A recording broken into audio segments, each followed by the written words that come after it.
The moon must be shining. A spirit that has haunted these shores for ages rises up from the gulf.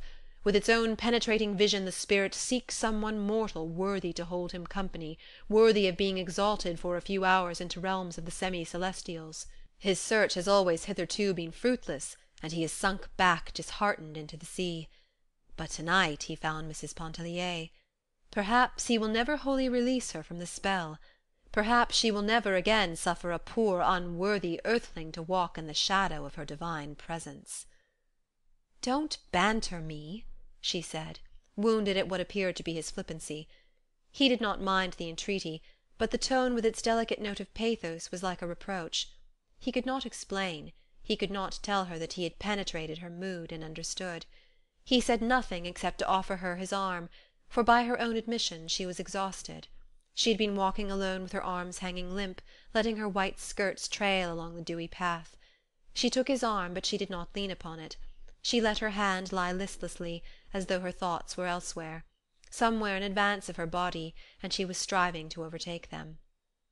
Robert assisted her into the hammock which swung from the post before her door out to the trunk of a tree. "Will you stay out here and wait for Mr. Pontellier?" he asked. "I'll stay out here. Good night." "Shall I get you a pillow?" "There's one here," she said, feeling about, for they were in the shadow. "It must be soiled. The children have been tumbling it about." "No matter." And having discovered the pillow, she adjusted it beneath her head.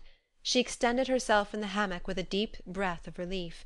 She was not a supercilious or an over-dainty woman. She was not much given to reclining in the hammock, and when she did so it was with no cat-like suggestion of voluptuous ease, but with a beneficent repose which seemed to invade her whole body.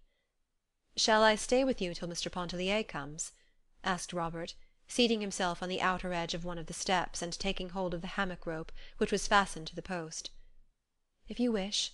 Don't swing the hammock. Will you get my white shawl which I left on the window-sill over at the house?" "Are you chilly?" "No, but I shall be presently." "Presently?" he laughed. "Do you know what time it is? How long are you going to stay out here?" "I don't know. Will you get the shawl?" "Of course I will," he said, rising. He went over to the house, walking along the grass. She watched his figure pass in and out of the strips of moonlight.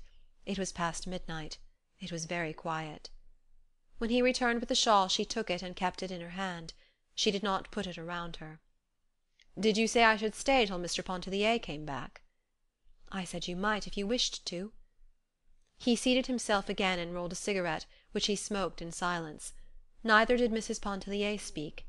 No multitude of words could have been more significant than those moments of silence, or more pregnant with the first felt throbbings of desire.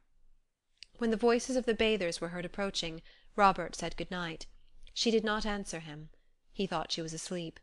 Again she watched his figure pass in and out of the strips of moonlight as he walked away. End of Part 2.